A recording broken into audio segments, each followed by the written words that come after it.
Shalom, selamat pagi Bapak Ibu, jemaat Tuhan yang dikasihi oleh Tuhan Yesus. Pada kesempatan ini kita belajar dari kebenaran firman Tuhan. Sebelumnya kita datang kepada yang punya firman. Mari kita berdoa.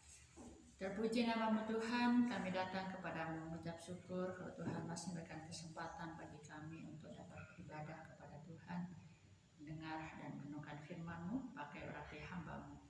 Mungkin juga hamba-hamba untuk mendengar kebenaran firman Tuhan boleh jadi berkat di dalam kehidupan kami. Berbicaralah kepada kami karena kami siap mendengarkan firman-Mu. Haleluya. Amin. Mari kita membaca bagian firman Tuhan yang terdapat di dalam surat Rasul Paulus yang ditujukan kepada jemaat yang ada di Korintus, pasal yang pertama ayat yang ke-10 sampai ayat yang ke-17. Saya membaca ayat yang ke-10. Demikian firman Tuhan. Tetapi aku menasihatkan kamu saudara-saudara demi nama Tuhan kita Yesus Kristus, supaya kamu seia sekata dan jangan ada perpecahan di antara kamu, tetapi sebaliknya supaya kamu erat bersatu dan sehati sepikir. Dari pembacaan firman Tuhan, mari kita merenungkan tema dalam firman Tuhan, satu harmoni di dalam Kristus. Satu harmoni di dalam Kristus. Bhinneka Tunggal Ika. Sebagai orang Indonesia, kita tentu tahu betul semboyan negara ini, yang artinya berbeda-beda tetapi tetap satu. Nah, ketika menetapkan semboyan ini menjadi semboyan nasional, para pendiri bangsa kita tentu menyadari bahwa bangsa ini terdiri dari beragam suku, bahasa, budaya, agama, dan lain sebagainya. Nah, dari keberagaman itu, kerinduan dan cita-cita bangsa kita adalah tetap satu, ya, tetap satu, yaitu Indonesia. Namun melihat kondisi bangsa saat ini, dapatkah bangsa ini dikatakan bersatu? Dulu para pejuang kemerdekaan bahu membahu angkat senjata untuk mengusir penjajah supaya Indonesia merdeka dan bersatu. Tapi generasi ini justru bahu-membahu menyerang sekelompok lain yang tidak sepaham, tidak peduli saudara sendiri. Lalu di mana persatuan dan kesatuan yang ini? Kini semangat ini tak ubahnya sebuah frasa yang tercetak dalam dokumen negara yang usang dan lapuk dimakan usia. Sampai sejauh ini mungkin banyak di antara kita yang berpikir bahwa itu adalah urusan pemerintah dan itu bukan urusan saya. Urusan kita adalah jemaat-jemaat yang kita layani.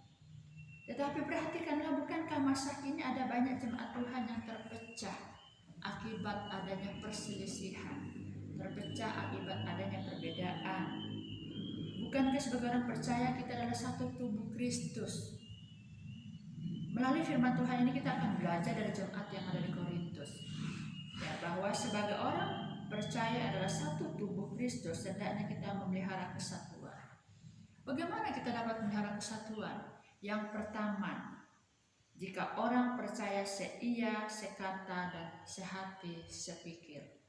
Kita dapat kembali memperhatikan firman Tuhan dalam 1 Korintus pasal 1 ayat yang ke-10 dan ayat yang ke-11. Kita harus seia, sekata, sehati, dan sepikir. Nah, dalam perikop sebelumnya ayat 5 sampai ayat 6 dikatakan bahwa jemaat Korintus adalah jemaat yang kaya. Dikatakan mereka adalah jemaat yang kaya dalam segala hal, baik itu hikmat perkataan dan pengetahuan mereka. Bahkan di ayat yang ke-7 dikatakan, demikianlah kamu tidak kekurangan satu karunia pun. Mengenai hal ini pun Paulus sangat bersyukur di ayat yang ke-4.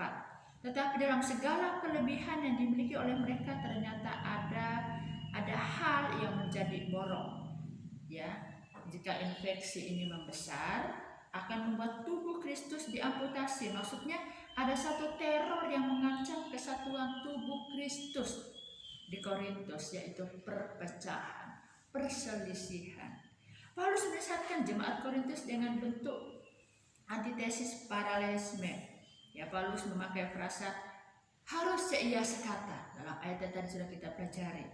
Jangan ada perpecahan, Kita harus erat bersatu, harus sehati sepikir. Dengan bentuk demikian kita tahu bahwa Paulus menghendaki supaya jemaat Korintus dapat bersatu. Ya, dapat bersatu sehingga tidak ada perpecahan. Ya, dengan cara seia, sekata, sehati, sepikir. Nah, untuk memelihara kesatuan tubuh Kristus, Paulus menasihatkan dengan keras agar jemaat Korintus seia, sekata, sepikir. Sangat jelas di ayat yang ke-10. Kita dapat perhatikan ini Bapak Ibu Saudara yang dikasihi Tuhan Yesus. Nasihat ini sangat mendesak. Nama Kristuslah yang menjadi pemersatu semua orang percaya. Paulus tidak meminta mereka untuk menghormati dirinya, melainkan Kristus. Hanya Kristus saja yang layak dihormati, hanya Kristus saja yang layak dimuliakan. Yang Paulus minta adalah mereka seia, sekata, sepikir. Seia sekata yang Paulus maksudkan adalah jemaat memiliki kesatuan dalam pemberitaan, memiliki kesatuan dalam pengajaran, memiliki kesatuan yang tidak terkontaminasi oleh hikmat manusia, oleh keangkuhan mereka. Lalu yang Paulus maksudkan dengan sehati sepikir adalah kesatuan cara berpikir mereka atau mindset dari jemaat Korintus. Artinya dengan perbedaan karunia yang mereka miliki, mereka justru harus saling melengkapi, ya, saling melengkapi antara satu dengan yang lain sebagai anggota tubuh Kristus. Dasarnya ada di akhir pasal 2 itu, karena mereka memiliki pikiran Kristus. Demikian juga dengan tubuh Kristus. Dan setiap kita ini punya karunia, setiap kita mempunyai talenta, mempunyai keunikan masing-masing. Allah memang menciptakan kita dengan perbedaan dan keunikan satu sama lain. Kita yang berasal dari berbagai macam latar belakang, budaya, karunia, talenta, karakter, kepribadian, dan minat tidak boleh terpecah belah. Itu bukan kehendak Allah. Yang Allah kehendaki adalah kita dapat menciptakan kesatuan untuk kemuliaan namanya. Bisa dibilang kita ini adalah bagian dari orkestra agung yang Allah ciptakan, sehingga dengan perbedaan di antara kita seharusnya kita menciptakan sebuah harmoni yang indah di bawah arahan sang konduktor agung, yaitu Yesus Kristus. Lalu yang kedua, jika orang percaya tidak terjebak dalam semangat favoritisme, kita kembali perhatikan dalam 1 Korintus pasal 1, khususnya kita perhatikan di ayat yang ke-12 sampai ayat yang ke-17, di mana orang Kristus itu sangat bangga dengan kemampuan intelektual yang mereka punya. Mereka sangat bangga dengan kemampuan intelektual mereka yang mereka miliki. Kalau kita perhatikan dalam 1 Korintus 1 ayat ke-18 dan seterusnya, maka kita akan melihat bahwa semakin tinggi kemampuan intelektual seseorang, maka masyarakat akan menghargai dia, masyarakat akan menghormati orang itu. Orang-orang berbondong untuk menyaksikan ceramahnya. Orang-orang pintar seperti ibarat magnet yang memiliki daya tarik yang luar biasa bagi orang-orang Korintus pada saat itu. Ya, dengan latar belakang budaya masyarakat yang demikian itu, hampir dapat dipastikan bahwa jemaat Kristus adalah jemaat yang memiliki kebudayaan yang tinggi dan kritis. Mereka punya kemampuan yang sangat memadai untuk dapat berpikir kritis. Dapat dipastikan bahwa telinga mereka tidak hanya terbiasa untuk mendengar khotbah-khotbah mingguan saja, tetapi juga ceramah-ceramah dari para filsuf zaman itu. Seperti halnya kebanyakan orang di Korintus, para jemaat pun ngefans berat kepada pemimpin-pemimpin gereja karena memberikan kesan khusus bagi mereka. Sikap itu akhirnya menimbulkan penggolongan. Sikap itu menimbulkan kotak-kotak di jemaat Korintus. Penggolongan inilah yang menjadi benih perpecahan jemaat yang ada di Korintus. Nah, Paulus menasihatkan jangan sampai itu terjadi. Ya, bagaimana dengan kita, Bapak Ibu Saudara yang dikasihi Tuhan Yesus? Tentu setiap kita punya figur pemimpin yang kita kagumi, bukan? Kegaguman itu hal yang sangat manusiawi dan wajar kalau kita milikinya.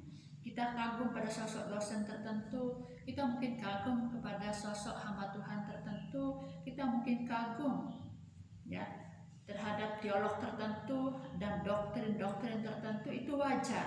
Tetapi kalau kita sampai terjebak dalam semangat favoritisme, itu yang tidak wajar.